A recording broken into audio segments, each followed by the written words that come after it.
2015 में मैंने एक आपका व्हाट्सएप पर ग्रुप बना दिया बिल प्रदेश, और वो भी रेवा काठा डायरेक्टरी। मैं पैदाइशी मानगढ़ आंदोलन की देन हूं। ये खराड़ी साहब पैदाइशी मानगढ़ आंदोलन की देन है, और ये आपका जितना भी दक्षिणी राजस्थान और उत्तरी गुजरात का आदिवासी है, उत्तरी मध्य प्रदेश का आदिवासी है, मानगढ़ आंदोलन की पैदाइश है। उस मानगढ़ आंदोलन का सबसे बड़ा उद्देश्य था भील राज कायम करना, और ये बात गोविंद गुरु के इतिहास में लिखी हुई थी। उसी को आधार मान करके मैंने भील प्रदेश व्हाट्सएप ग्रुप बनाया। बहुत लड़ाई हुआ, लेकिन लड़ते लड़ते हम लोगों ने आज पूरे इलाके के अंदर ये बात फैलाने में कामयाब हुए। आज मेरे छोटे भाई चेतर वसावा ने बोला, आपने कितना इस्तेकबाल किया। मेरे छोटे भाई जय कृष्ण पटेल ने बोला, कितना बड़ा आपने इस्तेकबाल किया। और हमारे डामोर सर ने भी बात किया, आप लोगों ने उनको सर आंखों पे रखा। ये बात हम लोगों को आगे बढ़ाना है। लेकिन मेरा भील प्रदेश क्या है? मेरा भील प्रदेश एक राज्य से भी बड़ा है। मेरा भील प्रदेश का मतलब है जहां जहां भील राजा हुआ करते थे, वो सारी जमीन भील आदिवासियों की है। ये आदिवासियों के जल जंगल जमीन की लड़ाई है। ये है भील प्रदेश मेरे लिए।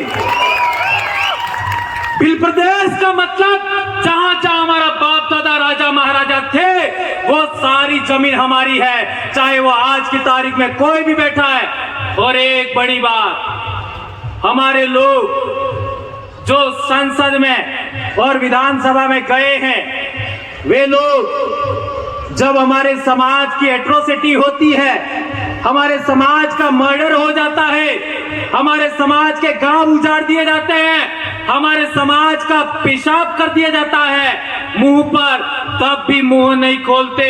उसका कारण क्या? ये बात मात्र बच गई थी वसावा सर की स्पीच में, तो हमें जनप्रतिनिधि सिलेक्शन प्रणाली लागू करना होगा। जनप्रतिनिधि सिलेक्शन प्रणाली का मतलब क्या है? एक विधानसभा के अंदर करीब 500 लोग वोट करेंगे, जो जीतेगा वो चुनाव लड़ेगा, बात खत्म। एक लोकसभा में 700 लोग सभी गांवों के वोट करेंगे, और जो जीता वो चुनाव लड़ेगा, बात खत्म। यह है जनप्रतिनिधि सिलेक्शन प्रणाली। इसी के आधार पर हमारे लोग आगे बढ़ रहे हैं। और एक बड़ी बात कि ये लोग नहीं बोलते हैं, तो क्यों नहीं बोलते हैं? तो उनका सिलेक्शन उन लोगों ने किया है। इसलिए मैं कहना चाहता हूं, आदिवासी क्षेत्र से कांग्रेस भाजपा बाइकॉट। आदिवासियों की महाराष्ट्र में दूसरी पार्टी बनानी है, बनाओ। मध्य प्रदेश में बनानी है, बनाओ। गुजरात में बनानी है, बनाओ। जितनी बनानी है बना लो, लेकिन कॉल आपका कोऑर्डिनेशन करना, अलायंस करना। लेकिन कांग्रेस भाजपा बाइकॉट, खत्म, टाटा बाय बाय। इसी तरीके से आदिवासी एकता कायम करना चाहते हो, रूढ़ी प्रथा बचाना चाहते हो, भी बाइकॉट करना होगा। प्रकृति धर्म, आदिवासी धर्म, जो कहना है कहो। इंडिजिनस धर्म, ट्राइबल रिलीजन 1931 में था, पुनः लागू करो। जो करना है करो, जो राय बनती है करो, लेकिन इनको आउट करना होगा। और ज्यादा नहीं तो इस दिमाग से तो आउट करो। मान्यवर चौधरी सर कह रहे थे, मेरी बेटी एमबीबीएस कर रही है, मेरा बेटा एमबीबीएस कर रहा है, एक 9th क्लास में बेटा पढ़ रहा है। तीनों के सर्टिफिकेट के अंदर, स्कूल के अंदर आदिवासी लिखवाया मैंने। और मैंने नंदाबाई का रेफरेंस दिखा, वो कोर्ट में का जजमेंट लेके गया, यह आदिवासी लिखा है। और यदि आप नहीं लिखते हो, इस पर साइन करो, मैं आपके ऊपर कोर्ट ऑफ कंटेम्प्ट का केस ठोकूंगा। तो तहसीलदार भी डर गया, और ये बात हो गया। एक अंतिम बात, हाँ, हमारे समाज के अंदर किसी का विवाह हो जाता है और किसी कारणवश आदमी महिला को दान क्षेत्रों ने आले नियमच में अपनी दान अटले अनाज क्षेत्रों अटले मर्यादा सम्मान महिला के साथ सम्मान नहीं करे और पोटली पैक करके रोज बदमाशी करे मारे पीटे तो हमारे महिला को छेड़ा छूट लेने का हक था।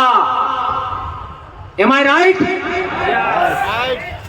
और छेड़ा छूट का मतलब तारे मारे मामलों खत्म। तने बीसी मળી सकी तो मने महे काढ़ दो कोई।